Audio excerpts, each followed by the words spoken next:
Hello जी, नमस्कार। मलांज प्राणायाम में आपका स्वागत है। आई होप आप सब अच्छे होंगे। हम भी आप लोगों की दुआ से, परमात्मा की दया से बहुत अच्छे हैं। तो आज बने रहे वीडियो में, बहुत ही इंटरेस्टिंग वीडियो होने वाली है। आज मैं उन लोगों के लिए ये थोड़ी सी मोटिवेशन लेके आई हूँ जो कई बार वैसे हताश हो जाते हैं अपनी लाइफ में किसी भी स्टेज पे कि अब हम क्या करें, इससे आगे हमसे कुछ नहीं होगा। तो एक विचार जो है हमारी ज़िंदगी को बदल देता है, भूचाल आ जाता है हमारी ज़िंदगी में। हम इतने कामयाब हो जाते हैं एक विचार से, अगर वो हमारे दिमाग में चुभ जाए तो। इससे रिलेटेड पहले मैं एक छोटी सी स्टोरी सुनाऊंगी, फिर मैं अपने हस्बैंड की रियल घटना बताऊंगी इनकी लाइफ में कि ये कैसे जीरो से हीरो बने रहें। बहुत इंटरेस्टिंग और बहुत से लोग कामयाब होंगे अगर इसको इम्प्लीमेंट करेंगे तो एक कुम्हार था, वो मिट्टी सान के अपनी और कुछ बना रहा था, चिलम बना रहा था। मिट्टी, हाथ उसके सने हुए थे और चाक चढ़ा दिया उसने और वो चिलम बनाने लगा। तभी उसकी पत्नी आई और उसकी पत्नी ने पूछा कि क्या कर रहे हो। कुम्हार ने कहा चिलम बना रहा हूँ। चिलम का आजकल बहुत फैशन है, खूब चलेगी, खूब बिकेगी मार्केट में, हमें बहुत प्रॉफिट होगा। तो कुम्हार की पत्नी ने कहा अरे चिलम क्यों बनाते हो, सुराही बनाइए, गर्मी का मौसम है, लोगों को ठंडा पानी चाहिए, सुराही भी बहुत बिकेगी, सुराही क्यों नहीं बनाते। कुम्हार ने कहा कि बात तेरी भी ठीक है। और ये विचार जो आया कुम्हार के मन में, उसने अपना विचार बदल दिया, दोबारा से मिट्टी फोड़ी, मिट्टी को साना और गूंदा दोबारा से, और फिर दोबारा से सुराही बनानी शुरू की। जैसे ही सुराही बनाने के लिए चाक के ऊपर उसने मिट्टी लगाई तो मिट्टी से आवाज़ आई। ये बहुत पुरानी कहानी है, सुनी होगी आपने, लेकिन जस्ट फॉर मोटिवेशन। तो मिट्टी ने क्या कहा, कुम्हार से पूछा कि ये क्या कर रहे हो। कुम्हार ने कहा सुराही बना रहा हूँ। तो मिट्टी ने कहा कि पहले तो तुम कुछ और बना रहे थे, अब कुछ और बनाने लग गए, ये क्या हो जाता है आपको। तो कुम्हार ने कहा कि मेरा विचार बदल गया है। तो देखिए मिट्टी ने क्या जवाब दिया है। बहुत सोचने की, विचारने की बात है, इससे आपका भी जीवन बदल सकता है। मिट्टी ने कहा कि आपका तो सिर्फ विचार ही बदला है, मेरा तो जीवन ही बदल गया, ज़िंदगी ही बदल गई मेरी तो। अगर मैं चिलम बनती, उसमें आग रखी जाती, खुद भी तपती, औरों को भी तपाती, बड़ा कष्टदायक होता मेरे लिए। और अब सुराही बन गई हूँ तो उसमें पानी डाला जाएगा, मैं भी शीतल रहूँगी और लोगों को भी शीतल जल बनाऊँगी। कहानी छोटी सी है लेकिन बहुत ही मोटिवेशनल है। सिर्फ एक विचार से, कि कुम्हार की पत्नी ने एक विचार दिया और कुम्हार की समझ में बात आ गई और चिलम से सुराही बना दिया। और मिट्टी ने इतना अच्छा संदेश दिया कि उनके एक विचार से उसकी ज़िंदगी ही बदल गई मिट्टी की। एक छोटी सी कहानी और है इसके साथ चलते चलते, कि एक बार सर वॉल्ट डिज्नी बहुत गरीब थे, नीचे बेसमेंट में बैठे थे और बैठे बैठे चाय की चुस्की ले रहे थे। चाय पी के और टेबल के ऊपर रख दी। थोड़ी देर में क्या देखा, टेबल के पीछे एक पर्दा था, एक छोटा सा चूहा आया, पैर पे से टेबल के ऊपर चढ़ा, कप पे चढ़ा, कप के अंदर गया, चाय की चुस्की ली, उतर के फिर चला गया। तो वॉल्ट डिज्नी ने सोचा कि क्या ये चूहा फिर से दोबारा आएगा। चेयर लेके थोड़ा सा पीछे हट के बैठ गए। कुछ सेकंड्स के बाद चूहा फिर आया, टेबल पे चढ़ा, फुर करके चढ़ा टेबल पे, कप के अंदर गया, चुस्की ली, निकला, वापस भाग गया। तो वॉल्ट डिज्नी ने सोचा क्या ये फिर आएगा। ऐसा लगातार 5-6 बार होता रहा। चूहा बार बार आता रहा, चुस्की लेता रहा और जाता रहा, और वॉल्ट डिज्नी को देखता रहा और उसको बड़ा मज़ा आता रहा ये देख के। तो उसके दिमाग में एक विचार आया कि मैं इतनी देर से, पिछले आधे घंटे से इस छोटे से जीव को देख कर अपने आप को एंटरटेन कर रहा हूँ, तो ये तो दुनिया में तहलका मचा देगा। और उसने उसको मिक्की माउस बना दिया। डिज्नीलैंड, कार्टून के बादशाह थे डिज्नीलैंड। और उसने अब पूरी दुनिया को एंटरटेन किया। और कहाँ सर वॉल्ट डिज्नी गरीबी से निकल के पूरे बादशाह बन गए कार्टून की दुनिया के। तो एक छोटा सा विचार पता नहीं हमें कहाँ से कहाँ पहुँचा देता है। हमें कभी हिम्मत और हौसला नहीं हारना चाहिए। अब मैं आ जाती हूँ अपनी बात पे। देखिए लोग जो है ना, अपनी रियल लाइफ में अच्छी चीज़ें प्रेजेंट करते हैं सबके सामने, अपनी नेगेटिव बातें कभी भी शेयर नहीं करते, ना बताते हैं किसी को।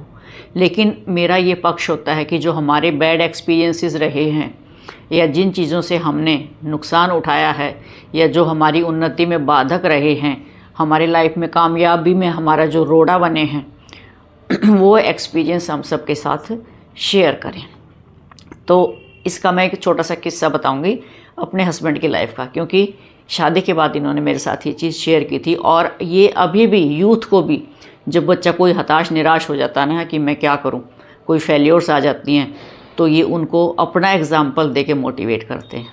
हर आदमी नहीं बताता ये, तो हो सकता है कि किसी का जीवन संवर जाए हमारे एग्जाम्पल देने से। तो इससे मैं इनको मैंने एक हेडिंग दिया था, 0 से हीरो तक का सफ़र। बने रहें और सुनिए बहुत ध्यान से। मेरे हस्बैंड पढ़ते थे ना बचपन में, 9वीं 10वीं में जब बच्चा आ जाता है तो थोड़ा सा दोस्ती का जो बहुत असर आ जाता है उसके ऊपर, फ्रेंड सर्कल का।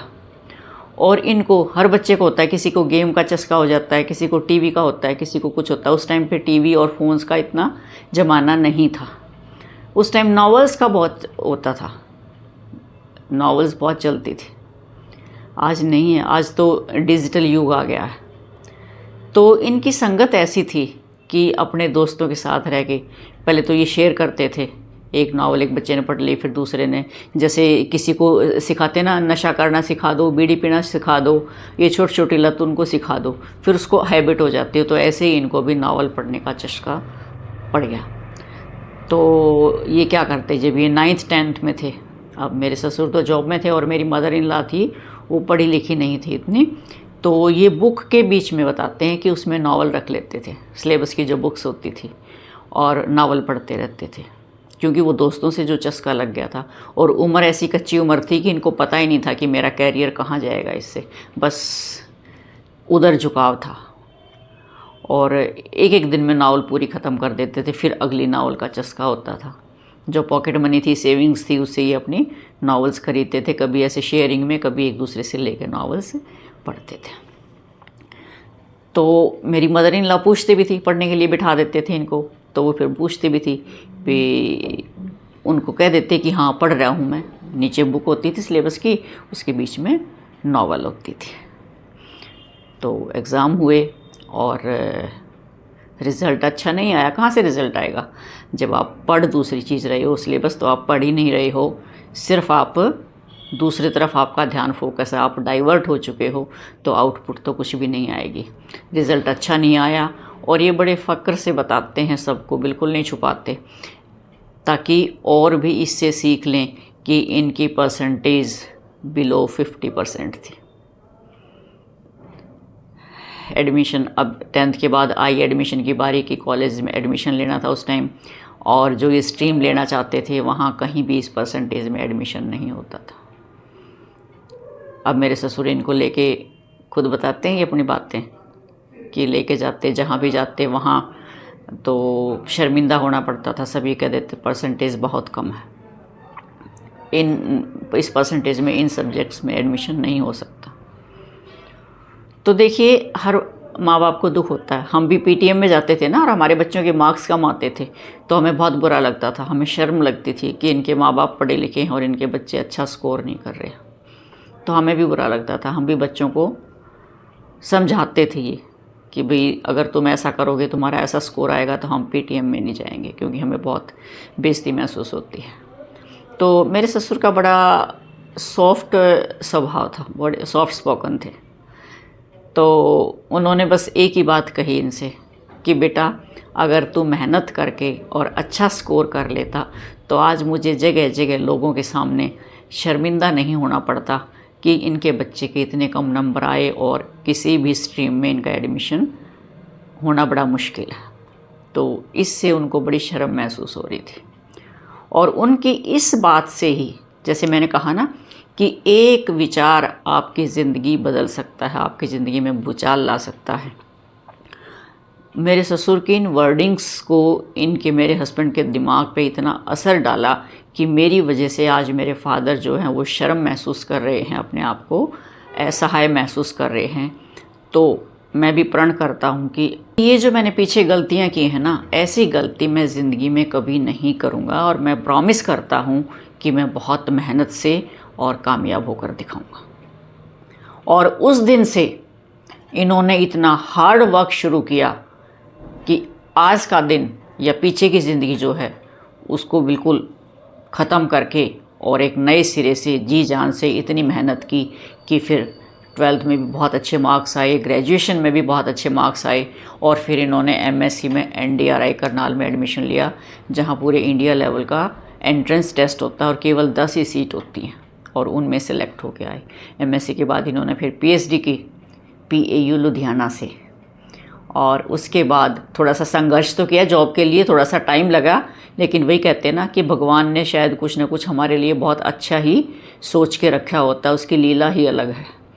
और फिर इन्होंने गवर्नमेंट ऑफ हरियाणा में as a director planning department में, फाइनेंस एंड प्लानिंग में एज ए डायरेक्टर की पोस्ट से ये रिटायर हुए।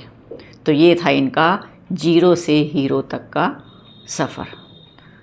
तो 10वीं के जो मार्क्स थे या जो उनकी बैड हैबिट्स थी, जो नावल पढ़ने की संगति की वजह से जो ये बैकफुट पे थे, उसके बाद जो इनके फादर के विचार ने, बात ने इनका जो माइंड मेकअप चेंज कर दिया, तो उससे ये इतने कामयाब हुए। तो ये इससे ना मेरा एक मैसेज है सोसाइटी को। तो मेरे हस्बैंड की लाइफ के जो ड्रॉबैक्स और जो अचीवमेंट्स हैं उनसे एक ही मैसेज है मेरा सोसाइटी को, कि किसी भी स्टेज पे अगर हमारे किसी भी कारण से कोई कमी रह जाती है तो हमें हताश और निराश नहीं होना चाहिए, फिर जुनून के साथ बहुत मेहनत से सफल होकर दिखाना चाहिए कि कोई बात नहीं, जो हो गया है उसको ख़त्म करें और बहुत मेहनत से हमने आगे कामयाब होकर दिखाना है। तो किसी भी लेवल पे परसेंटेज कोई मायने नहीं रखती, बशर्ते कि उसको मेहनत से हम मीट आउट कर दें, ख़त्म कर दें और एक अच्छी सफलता प्राप्त करें। नहीं तो इससे क्या होता है, कई बच्चे जो हैं इसी स्टेज पे, मान लो 9वीं 10वीं में अच्छा नहीं कर रहे हैं, तो बच्चे बेसिक से हट जाएंगे, उनको पढ़ाई समझ में नहीं आती, तो वो क्या होता है, वो ड्रॉप आउट हो जाते हैं, वो पढ़ाई ही छोड़ देते हैं कि नहीं हमसे नहीं होगा और हम नहीं कर पाएंगे, और वहीं उनका भविष्य जो है अंधकार में हो जाता है। तो कभी भी पेरेंट्स भी और बच्चे भी हताश निराश ना हों, तो पता नहीं किसी के जीवन में कब क्या विचार उसके जीवन को बदल दे। और कर्म से ही हमारा भाग्य बनता है, कर्म से ही हमारी किस्मत बनती है, कर्म करना ना छोड़ दें, भाग्य जो है वो थाली में परोस के नहीं मिलता है। तो ये एक मेरा सोसाइटी को मैसेज था, हमारी लाइफ का रियल एक्सपीरियंस। आई होप इससे आप लोग बहुत कुछ सीखेंगे और आगे बढ़ेंगे। तो वीडियो आपको अच्छे लगे तो लाइक शेयर और कमेंट कर दें, और जिन्होंने चैनल सब्सक्राइब नहीं किया प्लीज़ वो जल्दी जल्दी चैनल सब्सक्राइब करें, और जिन्होंने कर दिया उनका दिल से धन्यवाद। मिलते हैं एक और ऐसी मोटिवेशनल वीडियो के साथ, तब तक के लिए बाय बाय।